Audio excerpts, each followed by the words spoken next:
Os governadores declararam que os repasses são obrigação do governo federal, já que boa parte dos impostos federais pertence aos estados e também aos municípios.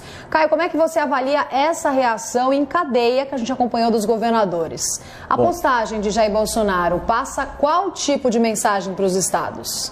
Eu vou usar como exemplo o vergonhoso e inadmissível colapso na saúde do Rio Grande do Sul, estendendo aí toda a minha solidariedade às vítimas da Covid-19 e os seus familiares, desse estado que é tão querido para mim. Trago para vocês aqui a manchete da Gaúcha Zero Hora, publicada ontem. Ocupação de UTIs volta a superar 100% e aumenta a fila de espera por leito em Porto Alegre nesse domingo. Diz a reportagem, o número de doentes internados com Covid-19 bateu o recorde da pandemia. Como resultado do esgotamento da rede de saúde, a fila de espera por um leito também se manteve em elevação. 142 pessoas com o vírus em emergências às 3h30 da tarde. Vamos dimensionar a gravidade do problema? Trata-se de 142 almas sem atendimento adequado, precisando urgentemente de hospitalização com terapia intensiva. Agora vamos ponderar sobre o absurdo dessa situação em Porto Alegre. Isso acontece numa cidade desenvolvida, com 1,5 milhão de habitantes, que é a 6ª capital com maior IDH no Brasil e governada por um político adulado pela grande imprensa. E aqui eu faço questão de consignar a minha profunda decepção com as manifestações recentes do jovem governador do Rio Grande do Sul. Dia 25 de fevereiro, numa declaração no mínimo infeliz, o senhor Eduardo Leite afirmou por escrito, aspas, não tem como expandir muito mais os leitos de UTI. Até porque 60% das pessoas que vão para uma UTI, infelizmente, não sobrevivem. Leito não é garantia de não perder a vida. Que lógica perversa é essa, senhor governador? E os 40% dos pacientes que sobrevivem, graças ao cuidado intensivo, eles não valem o esforço, eles não valem o investimento em mais leitos de UTI? O seu compromisso constitucional não é garantir que as pessoas sobrevivam, é garantir que elas não morram por falta de atendimento adequado. A sua preocupação, na verdade, deveria ser só de ordem humanitária, mas, já que a sua frase denota uma visão utilitarista, quase maquiavélica sobre a gestão pública, eu vou tentar persuadir o senhor a cumprir a sua obrigação de uma outra forma, Ao escancarar essa falta de empatia, o senhor está comprometendo o seu futuro político. Governador, situe-se, ou melhor, comporte-se. O senhor é um presidenciável. Até nós, paulistas, sabemos que Eduardo Leite é o nome preferido e favorito do PSDB para a corrida presidencial de 2022. Mas para isso, o senhor precisa pelo menos fingir que se importa com as pessoas. Então, mais uma vez, ouça o conselho da dona Mariângela. Se você não é generoso por caráter, seja por inteligência. Aliás, falando em inteligência, o governo do Rio Grande do Sul foi bem esperto nessa pandemia.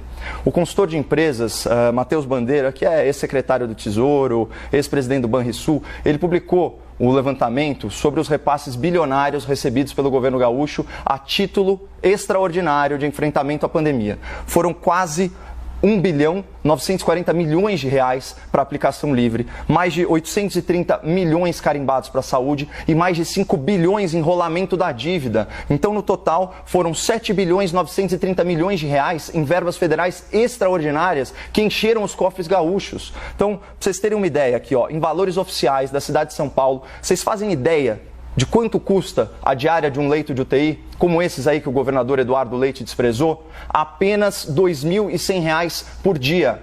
Então, quem enfiou quase 8 bilhões de reais no caixa, podia ter reservado uma parte para cuidar melhor dos pacientes gaúchos, não é verdade? Mas não.